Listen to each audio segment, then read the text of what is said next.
Hello दोस्तों, स्वागत है आप सभी का हमारे इस चैनल पर। तो दोस्तों, इस टाइम मैं आपको पढ़ा रहा हूँ चीन का भूगोल। और चीन के भूगोल में मैंने एक टॉपिक शुरू किया है, चीन की जनसंख्या। तो चीन की जनसंख्या पर पहले से ही 2 वीडियो मैंने बना दिया है और ये तीसरा वीडियो है। तो आज हम लोग पढ़ेंगे चीन की जनसंख्या के वितरण को प्रभावित करने वाले कारक। वो कौन कौन से कारण हैं या कारक हैं जो चीन की जनसंख्या के वितरण को प्रभावित करते हैं। ओके, मतलब कहीं जनसंख्या ज़्यादा पाई जाती है, कहीं कम पाई जाती है। तो क्यों ऐसा क्यों होता है, कौन कौन से कारण हैं, यही हम लोग आज पढ़ेंगे। क्वेश्चन कई बार आ चुका है और आ भी सकता है आगामी एग्ज़ाम में, आपके जो परीक्षाएं हैं यूनिवर्सिटी की, उसमें आ भी सकता है। 200 शब्दों में, 500 शब्दों में पूछा जा सकता है। चीन की जनसंख्या को, यानी चीन की जनसंख्या के वितरण को प्रभावित करने वाले कारक। पहला देखिए, इसमें हम पॉइंट वाइज बात करेंगे। 200 शब्दों में अक्सर पूछा जाता है, 500 शब्दों में बहुत कम ही बार आया है। तो ज़्यादा लिखना नहीं है, बस आपको कुछ कारण लिख देना है। आप सोचिए कि किसी भी देश में जनसंख्या अधिक क्यों निवास करती है, तो आप समझ जाएंगे। देखिए, अभी मैं जब पढ़ाऊँगा ना तो आपको समझ में आएगा। जैसे पहला है इसमें, नदी घाटियों की जो ज़मीन है वो बहुत उपजाऊ है। यानी जितनी भी नदी घाटी है, चाहे वो हवांगो नदी घाटी हो, ब्योहो नदी घाटी हो या यांगजी नदी घाटी हैं, उनकी ज़मीन बहुत उपजाऊ है और जलवायु साधारण खेती के लिए अनुकूल है। अतः इन क्षेत्रों में जनसंख्या अधिक निवास करती है। यानी कि जो नदी घाटी वाला क्षेत्र है, वहाँ पर चूँकि मिट्टी वहाँ की उपजाऊ होती है, तो अन्न अधिक उत्पादन होता है। अनाज बहुत ज़्यादा वहाँ पर पैदा होता है, इसलिए वहाँ जनसंख्या अधिक रहती है। तो एक कारक हो गया। यानी कि नदी घाटी में जनसंख्या क्यों अधिक रहती है, आपने कारण जान लिया, क्योंकि वहाँ कृषि बहुत अधिक मात्रा में होती है।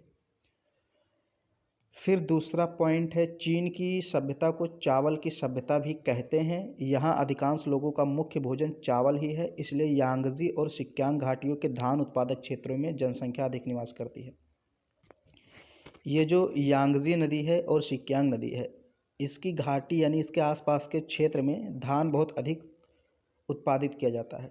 और चीन के लोगों का यह बहुत पसंदीदा भोजन है चावल। मतलब यहाँ के अधिकांश लोग खाना पसंद करते हैं, इसलिए यहाँ पर जनसंख्या अधिक निवास करती है, क्योंकि खाने पीने की व्यवस्था है।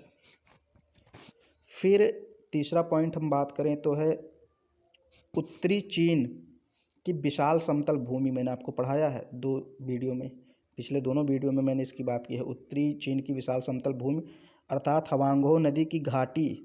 चूँकि चीन का राजनीतिक केंद्र है, इसलिए यहाँ वर्षा की मात्रा कम होने पर भी एवं अक्सर अकालग्रस्त होने पर भी जनसंख्या अधिक निवास करती है। ओके, जो चीन का उत्तरी विशाल समतल मैदान है, जहाँ पर हवांगो नदी की घाटी भी पाई जाती है, मतलब हवांगो नदी के आसपास का क्षेत्र है, तो राजनीतिक केंद्र है। मतलब वहाँ बहुत मुख्य मुख्य शहर हैं। ओके, जो भी चीन के बढ़िया शहर हैं, जैसे अपने यहाँ दिल्ली, मुंबई है, ऐसे ऐसे चीन में भी प्रमुख शहर हैं। तो शहर स्थित हैं चीन के उत्तरी भागों में, इसलिए यहाँ पर वर्षा की मात्रा कम होने पर भी एवं अकाल ग्रस्त होने पर भी जनसंख्या अधिक निवास करती। मतलब कृषि वगैरह नहीं होती उतनी मात्रा में, फिर भी जनसंख्या अधिक निवास करती है, क्योंकि वहाँ पर नगर है, इसलिए। चौथा पॉइंट है लोयस। लोयस मिट्टी का क्षेत्र उपजाऊ है, इसलिए यहाँ पर जनसंख्या अधिक निवास करती है। तो लोयस मिट्टी के बारे में मैंने आपको बताया है, जब मैंने मिट्टी वाला जो टॉपिक था उसको पढ़ाया था, तब मैंने बताया था।